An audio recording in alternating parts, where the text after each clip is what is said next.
All right. We have reached the ending. This is the last meeting. We started with what is nonverbal communication, and we've made it all the way to gender, which is rather a complicated topic. Before we get into it, I want to take a moment, as we've done for the past 2 class meetings, and talk about the assignment that will be due tonight. Tonight, what's due is the field report. So in a moment, I'm going to open the floor to see if anybody has questions they want to ask. But I was asked a question before class that was very good, so I'm going to repeat the question for everybody so you can hear both the question and my answer. You have a partner for the field report, and when I look at what you and your partner turn in, the question was, should they be the same or can they be different? The answer to that question is, I assume they'll be different. I hope they'll be different. What you should write on the field report is what you observed and what you experienced. You can mention, my partner thought it was this, but this is what I thought. But your report and their report should not be identical. You should write about your experience of it. So that was a good question. That's my answer. Do you have other questions you'd like to ask about that assignment?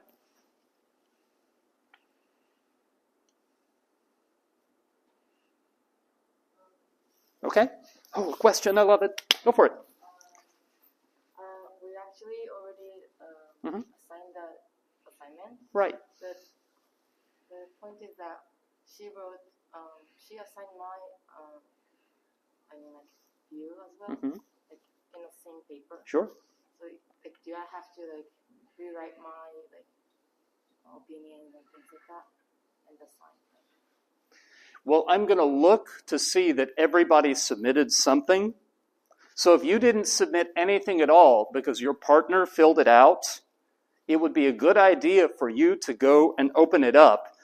And maybe you even put a shorter version in. Maybe you say, this is where we went, this is what we observed.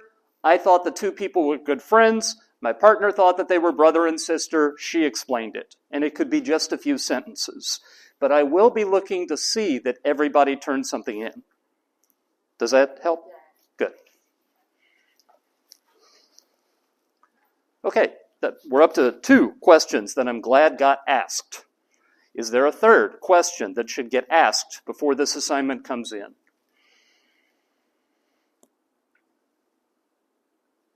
Yes? So the cue, things need to be same or different.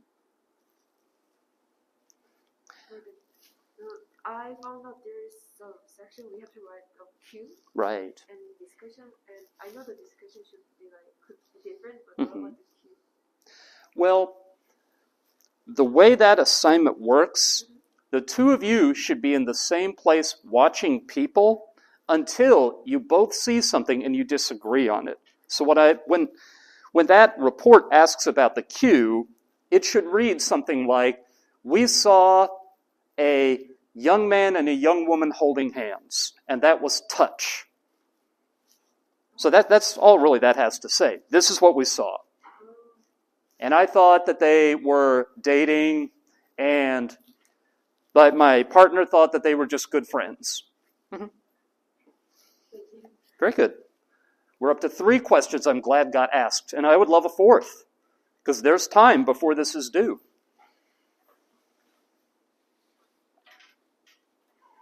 Okay? If you think of any questions before class ends, we will take a little time for that. Right now, I'm going to give some credit to Judith Hall. She spent most of her career at Northeastern University in Boston in the United States. She's now semi-retired. Most of what I talk about today either is research she did or research that she pulled together and explained what the bulk of research shows.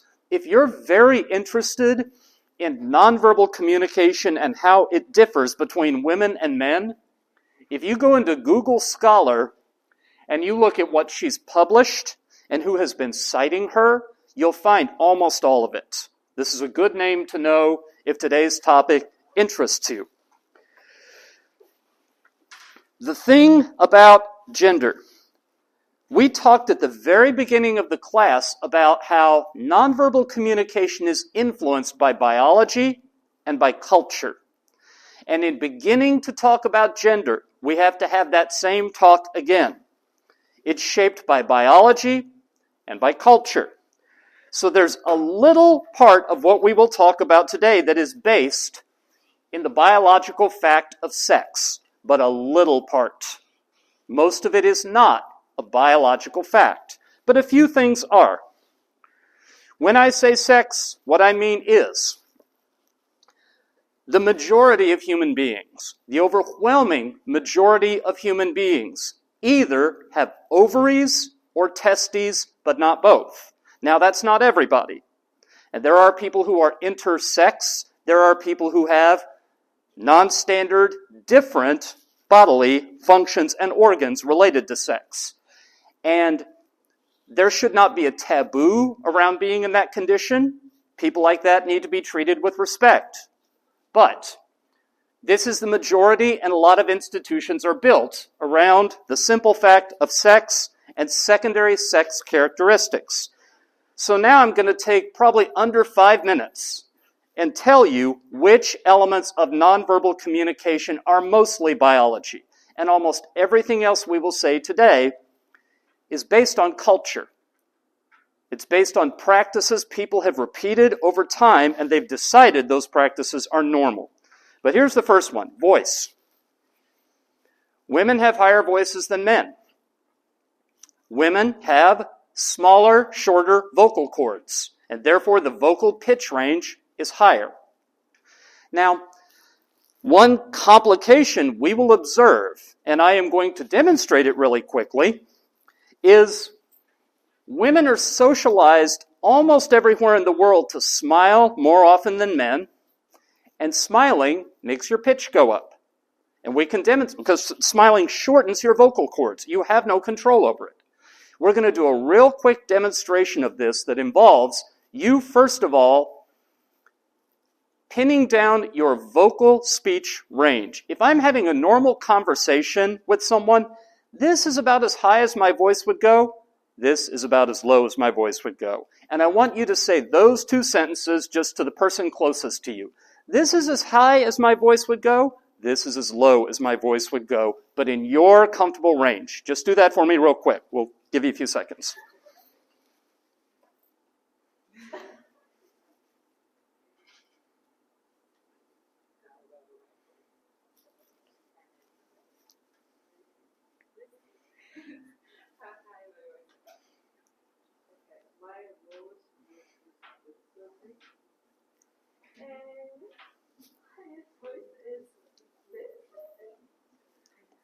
Okay, we've had 2 people up here do it, 2 back there are doing it, the rest of you are not doing it at all. Come on.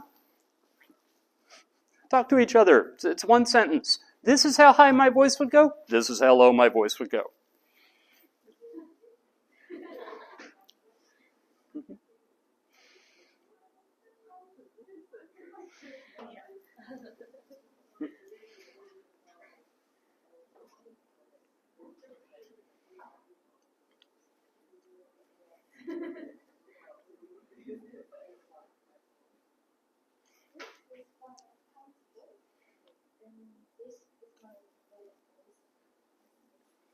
Okay, that wasn't the demonstration. This is.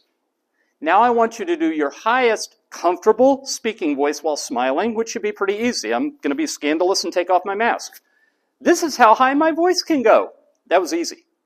Then what I want you to do is smile and try to do your lowest pitch, and I bet you can't do it. This is how low I can't do it. I can't get down that far. So smile really hard. Try to do the highest, try to do the lowest.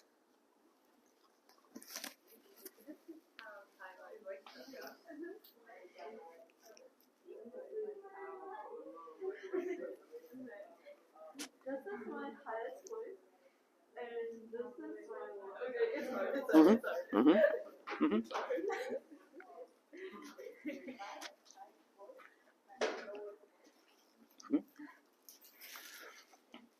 That relationship between the fact that biologically women's voices are higher, but there's also the gender norm, the gender expectation that women smile more often. That amplifies the biology. It strengthens the biological effect. That happens quite a bit.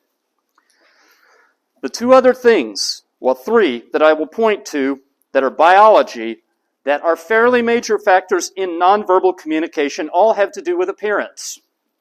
There is, first of all, facial hair. Men are more likely to grow thick, visible facial hair than women. Now, the fact that they may groom it in certain ways, that's gender, that's cultural.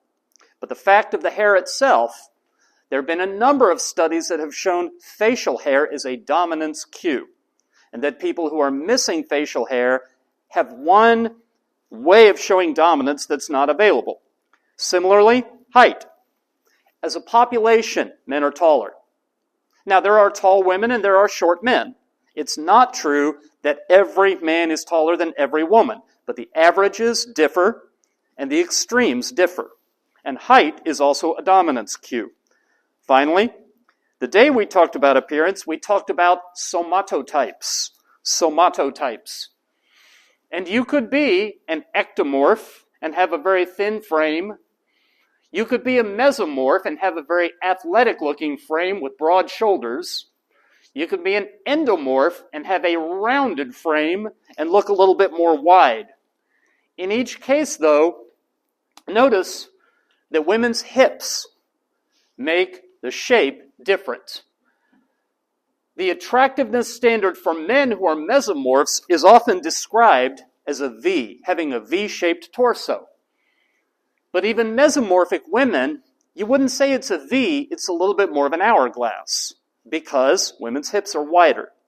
Women's hips are wider because the baby has to have some place to get out. That is simply a biological fact. And I believe, there's one more that gets mentioned sometimes. I will mention it just to dismiss it. Years ago, an old edition of a nonverbal communication textbook that I taught out of said that the observable difference in walk between men and women had to do with their skeletons and how their legs joined their hips. More recent research has demonstrated that's not true.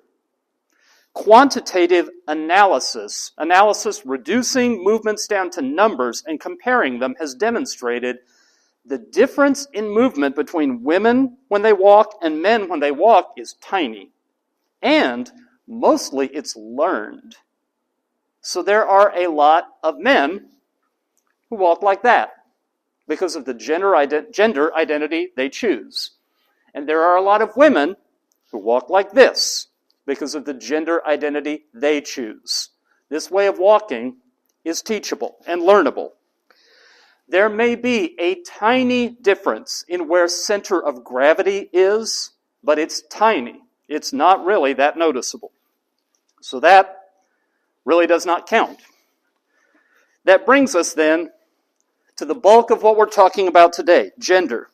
Gender is not male or female. If you want to use the social science terms, gender is masculine or feminine. Feminine, the simple introductory version of the concept, all the things that you might say made someone a girly girl would be feminine. And all the things that might make someone a manly man would be masculine. But feminine and masculine are available to anybody. So someone with testes can take on an appearance, have behaviors, have a lot of nonverbal cues that are feminine. And someone with ovaries can take on the appearance, the behaviors, the nonverbal cues of someone who's masculine. These are no longer biological facts. And we have those associations really because we made them up. In the United States, it's true that pink is a feminine color. Didn't used to be. In the 1800s, pink was a very, very male color. Blue was female. Somewhere along the way, they swapped. Today, and it's less true than in the past, when I was a teenager, a man who wore anything pink would get viciously picked on for it. More recently, that's not as true. So some things like that, some practices, they come and go, and they become outdated. But that is the introductory idea behind gender. Many, many weeks ago, the day we talked about culture, I showed you this. And we classified cultures as either competitive or cooperative. But the researchers who classify culture, the sort of pioneer of the field, a man named Kurt Hofstede, he didn't call these competitive and cooperative originally. He said that cultures are masculine or feminine. And when he said that some cultures are feminine, the first thing he meant was taking care of one another is a higher priority. Whereas in masculine cultures, achievement and getting what you want is the higher priority.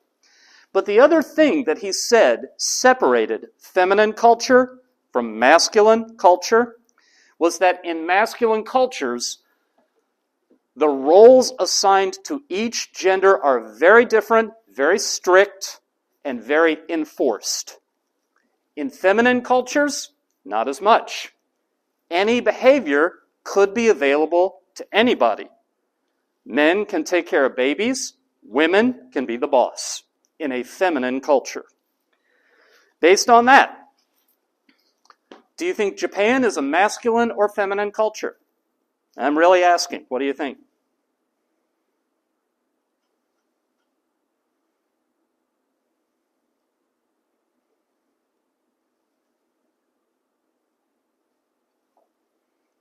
What do you think?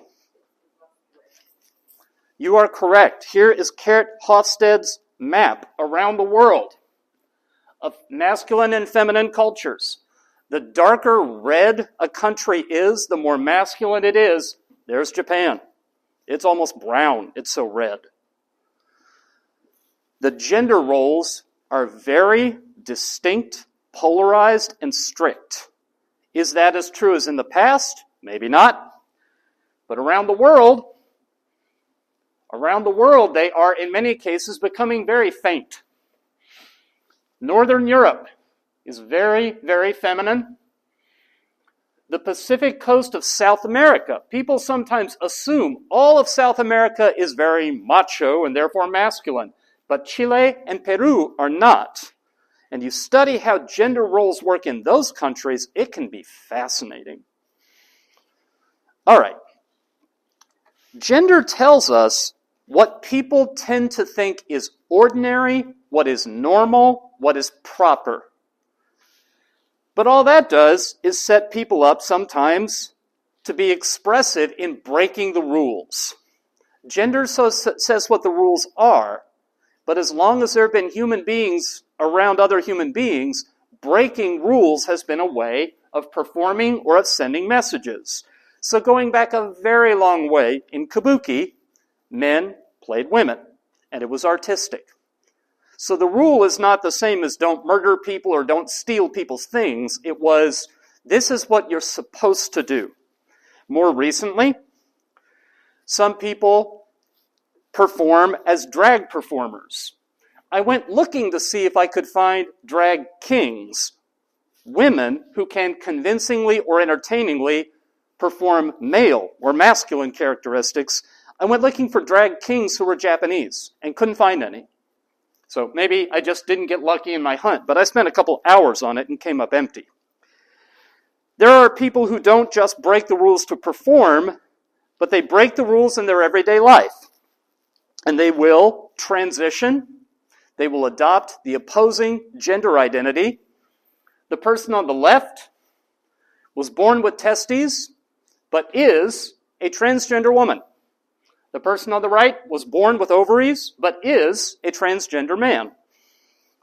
And then finally, there are some people who just don't polarize either direction, and they present themselves to the world as gender fluid. And they will adopt some of each, and they find the distinction unhelpful, and that's how they present themselves. All right.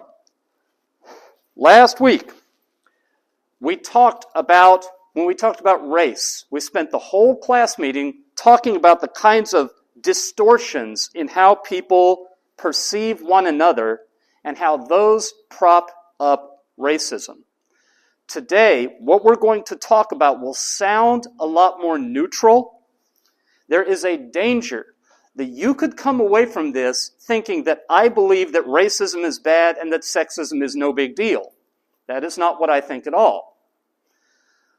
We're not going to go deep into the problems of sexism because we have one class meeting and sexism could take up a 15-week class. But I could summarize how I feel by saying I think racism is to coronavirus as sexism is to heart disease. What I mean by that? In the United States in particular, the way races treat one another and systemic racism in many ways is an emergency and out of control. But heart disease in the United States kills a lot more people than coronavirus does. It's just kind of a silent killer. We know what to do about heart disease, we just haven't figured out how to do it. And in some ways, I sometimes think that is the relationship of racism to sexism. It is also a danger that today could sound like I'm just giving you one trivia point after another, and it may be hard to figure out what they add up to. So I have a couple of general themes that I want you to watch for. And here's how I can kind of pull all this together. When we talk about being a successful communicator in my field, we talk about communication competence.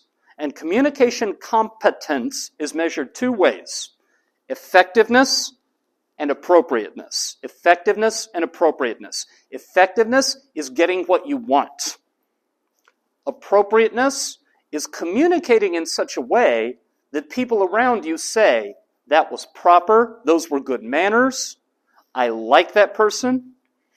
Effectiveness tends to be about instrumental goals, and incidentally, this is another moment when I forgot a couple of my visuals.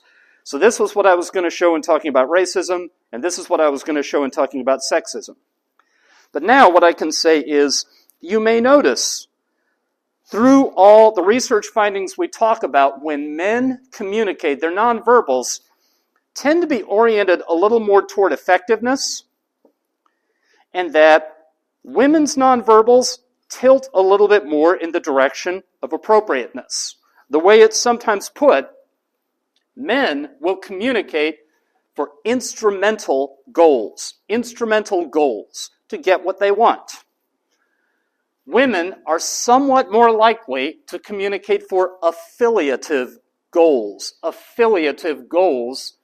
to be closer with other people, to invest in and cultivate relationships. Now, nobody is saying men don't care about relationships, and nobody is saying women don't have things that they want that they try to get.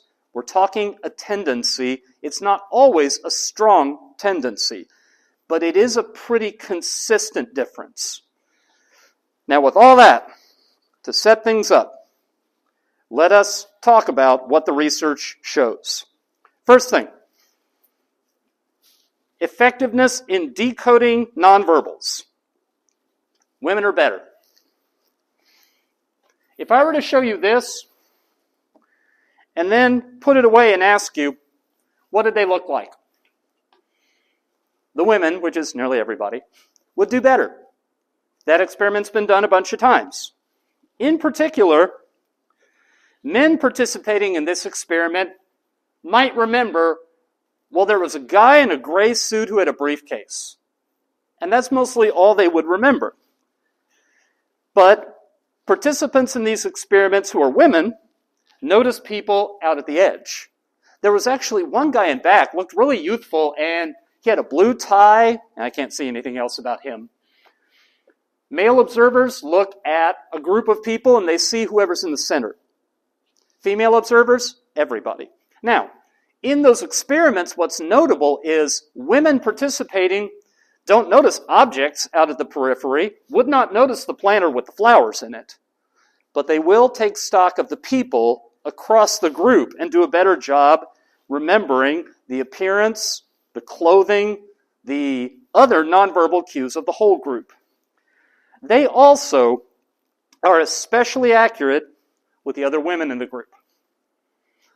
Those from women participating in the experiments would be the memory of what they were wearing and the memory of their facial expressions, their movements, their apparent emotion. Those would be a lot more accurate when compared to men taking part in the experiment. When you take the simple task of show a picture and ask the participant in the study, what is the internal state? What are they feeling? What are they thinking? Women do better than men, and it doesn't matter how old they are. Very old women do better than very old men. Preschool girls do better than preschool boys. Across the age range, it is very, very consistent, except there are a couple of situations where it's not true. 2 weeks ago, we talked about deception. Women are not any better than men at detecting deception. None of us are good at detecting deception. None of us are accurate in detecting deception by nonverbals. Women also don't necessarily do better than men at detecting who's in charge. Now I have this as my visual. You might imagine that I gave you these 4 young men dressed similar to one another, and let's imagine it was a video and you got to watch them interact, and then I said, okay, which one of them is the boss and is in charge of the other 3? That's been an experimental setup, and women are not more accurate than men in assessing that one. So hierarchy and status. Actually, back in the United States, my nonverbal communication students did that as a term project one time. They went around campus and they found people who worked together as colleagues and nobody was in charge, and then people, boss and employee. They found some pairs like that, and they recorded them saying one simple sentence.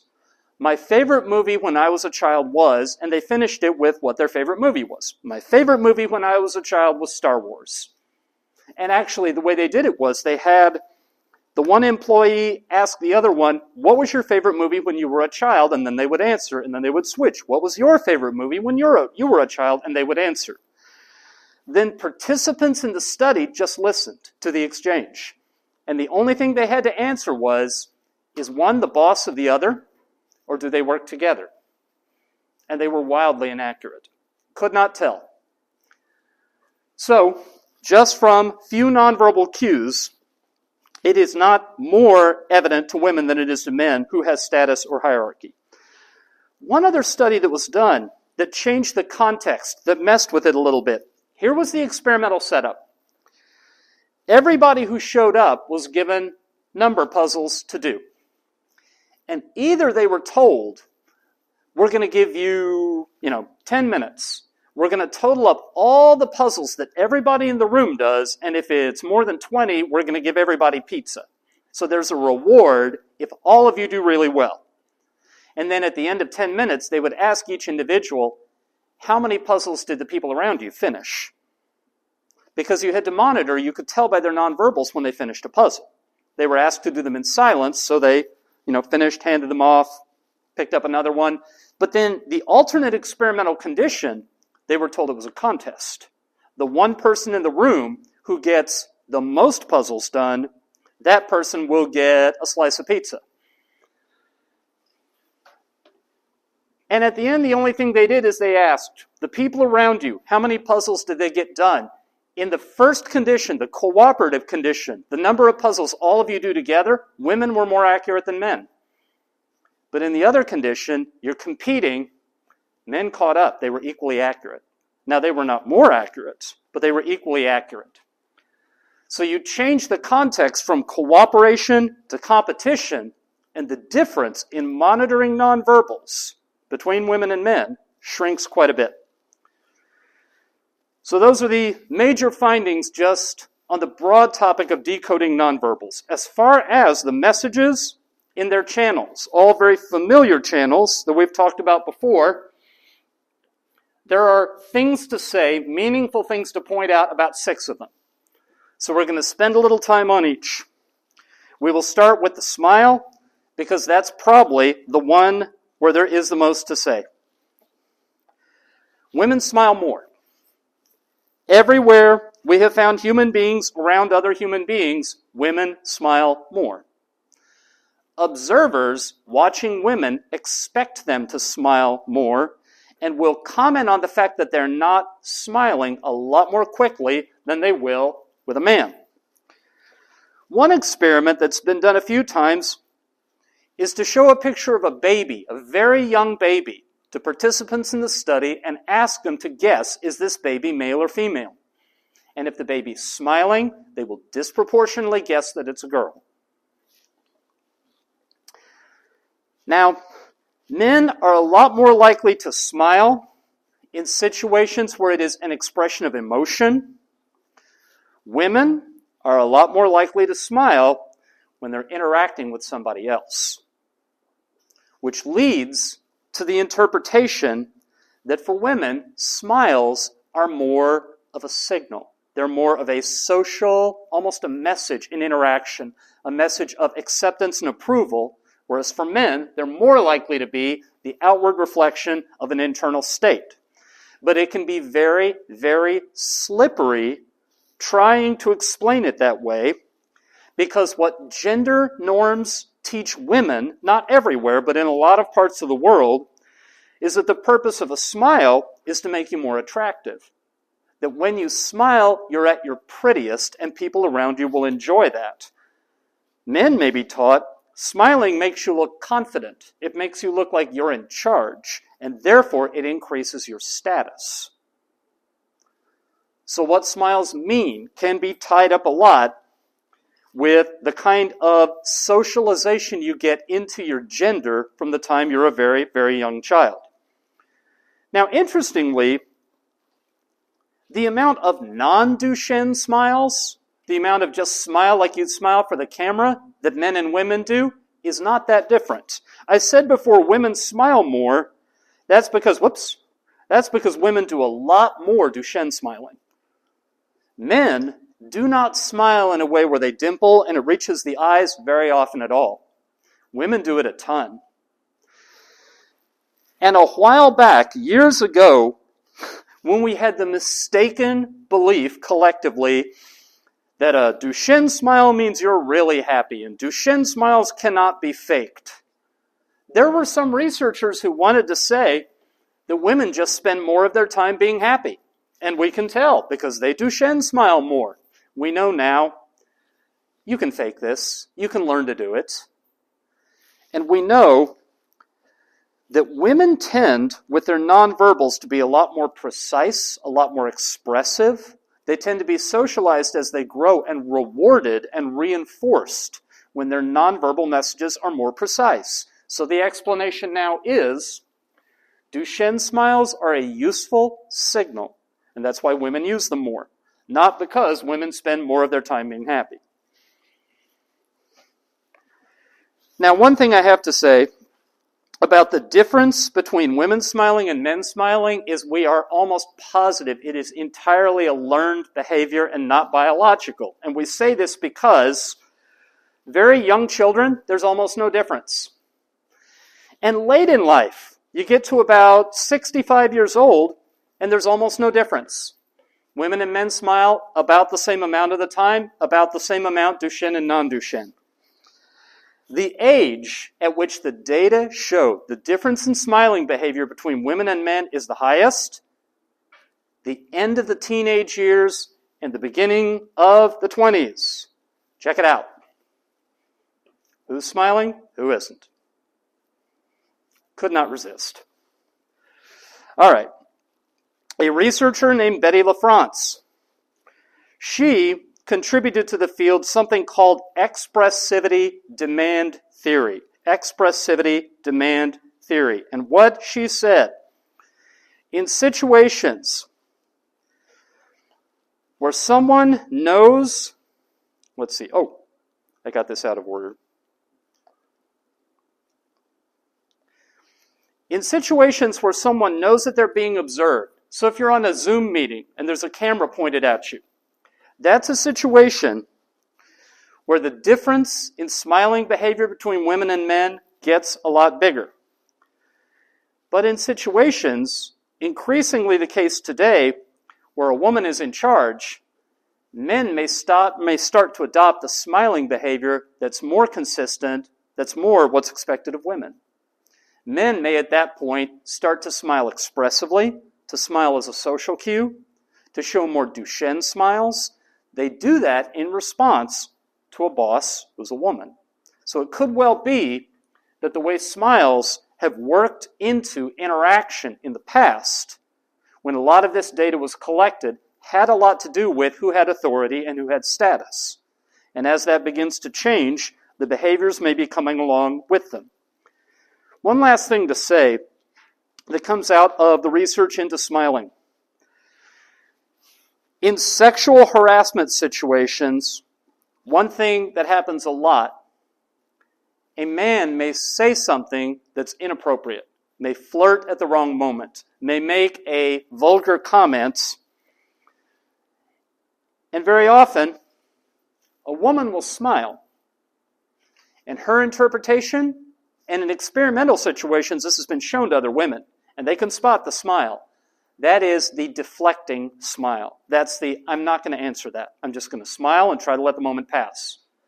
Here's the problem. All the man saw was that she smiled. And often the interpretation is, well, she smiled at me. She must have enjoyed it. Because when smiles serve a different purpose in the way you interact, and if you're a man, and what you've been socialized to believe is you smile when you like something. And when you're a woman, and as you've grown, you've learned awkward moments can be smoothed over. Just smile and let the moment pass. That different understanding between the two of them can be the turning point in some serious misunderstandings. All right. So those are some things that come out of attention to how smiles differ between women and men. That brings us then more broadly to overall expressiveness, general expressiveness. A fascinating study done by Ann Kring and Albert Gordon in 1998, two researchers at Vanderbilt. They showed various very emotional movies, sad movies, scary movies, funny movies, and they filmed people watching them. And they had, these are not the people in the study, but they had a little joystick control that allowed them to signal moment to moment what emotion were they feeling. Fear, it was very funny, that they were very sad, and also the strength of it, how strong the feeling was. And they took the video of people watching the film, and they had the people watch the film in a group because emotions are contagious, and if you've ever noticed, a funny movie's funnier when you watch it in a group. So they took video, tight-faced shots of people who had watched the film and showed it to other people. And they asked the other people, what emotion is this person experiencing and how strong? Now, the women and men who watched the film reported they would take people who said that they had the same emotion at about the same strength. So a woman who said that it was a very sad movie, strength of sadness about 7. And a man who said, very sad movie, strength of sadness about 7. And they would show the video to participants. What emotion are they experiencing? How strong? And the participants watching would say, the woman is experiencing powerful emotion. Her facial expressions, her muscle tone, her posture, she's very, very sad. And the man, very sad movie, strength of sadness about 7, couldn't tell. And this was consistent across just about everybody. In every case, the woman showed it more, the man showed it a lot less. A couple of studies building on that have made the case that men tend to internalize emotion, women tend to externalize emotion. What they do in these experiments is they have prompts. They'll ask you to remember a time in your life when you felt this emotion or that emotion. When's the most scared you've ever been? When's a time you were really angry? And the person who's producing the stimulus, the person who's thinking up the emotion, they'll write down maybe what it was, and they'll have a video camera on them. And in those circumstances, men tend not to show the emotional display, but physical measures of arousal go up. Their heart rate goes up, their blood pressure goes up, their skin resistance goes up, but they show no emotion. Women, on the other hand, will display the emotion, but their heart rate doesn't go up, blood pressure doesn't go up, skin resistance doesn't go up. So they show the emotion and therefore externalize it instead of internalizing it. And when we're thinking about general expressiveness, that may be one of the relationships that goes along with it. That's something that in cultures just about all around the world, especially the masculine ones, men are socialized into. You don't show your emotions, especially emotions that could indicate you're upset. You show at all times calm. All right. Those are the major findings about expressiveness, bringing us then to eye contact. Women make more eye contact. While speaking, women make more eye contact. While listening, women make more eye contact. Interestingly, mutual eye contact is the least in an interaction between a man and a woman. Men maintain mutual eye contact with other men. Women maintain mutual eye contact when talking with other women. But if a man and a woman are talking, that's the conversation where there's least likely to be mutual eye contact. And that was actually going to be my visual for, in a conversation, the eye contact is not necessarily mutual. Some things I can say about that. Women tend to hold gaze at another person. They tend to look directly at another person's eyes longer. Men will initiate direct gaze, but they break it off quicker. They'll connect with someone, look someone in the eye, and then a lot more quickly they'll break it off. The effect is also bigger. Well, wait a minute. Yeah. It's been demonstrated that this is one where there may actually be a little bit of a biological component, because going down to 13 weeks of age, babies who are girls will watch a stranger longer than boys will. And not a little, barely statistically significant difference, a fairly heavy difference. It is possible that by 13 weeks there's a little learned behavior. Possible.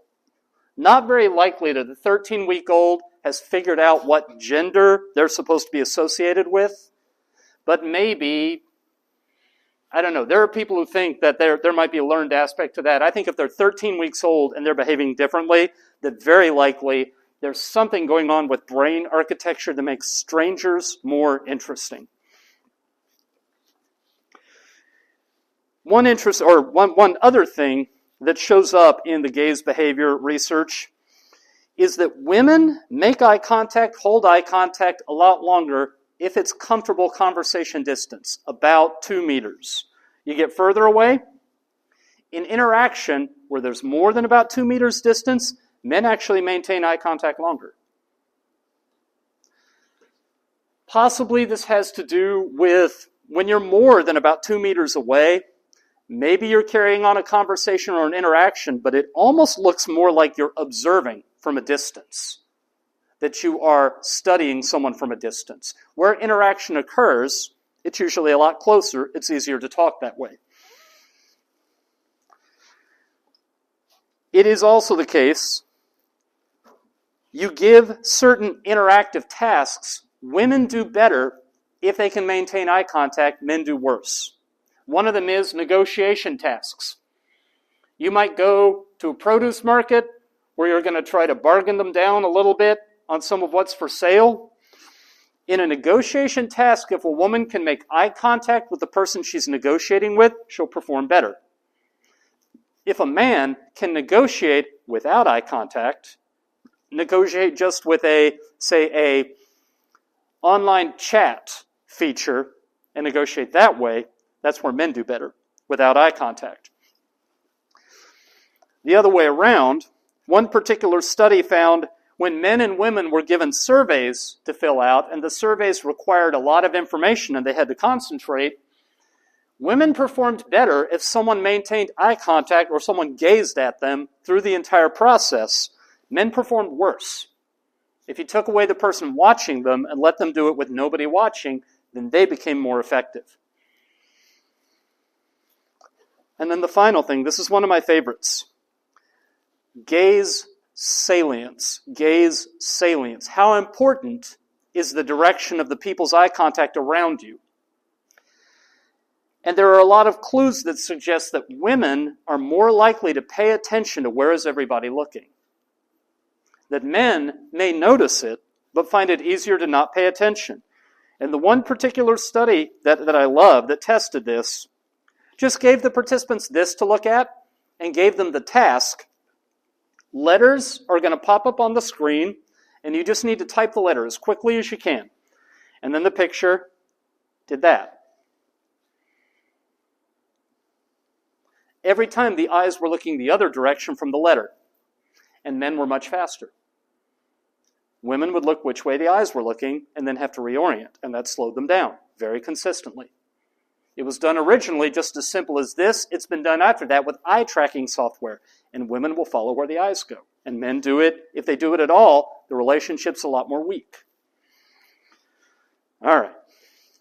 Bringing us then to nonverbal findings having to do with space. Women are approached more closely. Women are subjected to more spatial intrusion. People will walk right up into their personal space.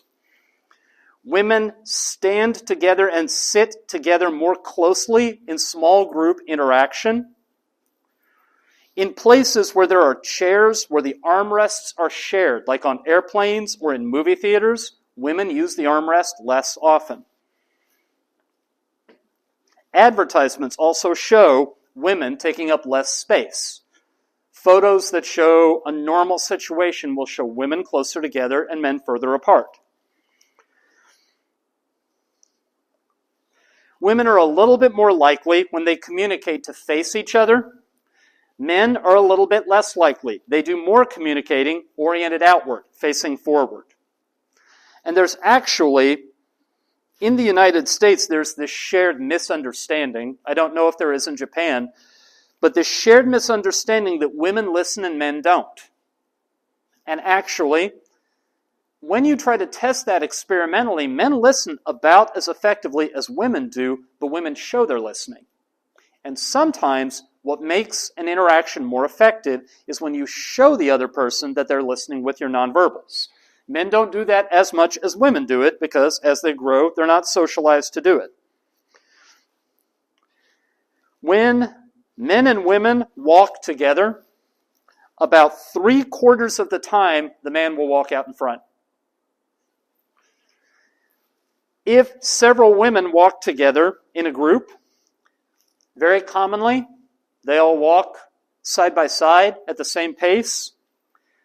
But if a group that is partly or entirely male is out walking, very commonly one will get out in front and everyone else will play follow the leader. All right, into the home stretch. A few things to say about movement. We've said before that women tilt a little bit more in the direction of appropriateness and men in the direction of effectiveness. Men are a little bit more likely to fidget. Hand fidgets, feet fidgets, nervous movement.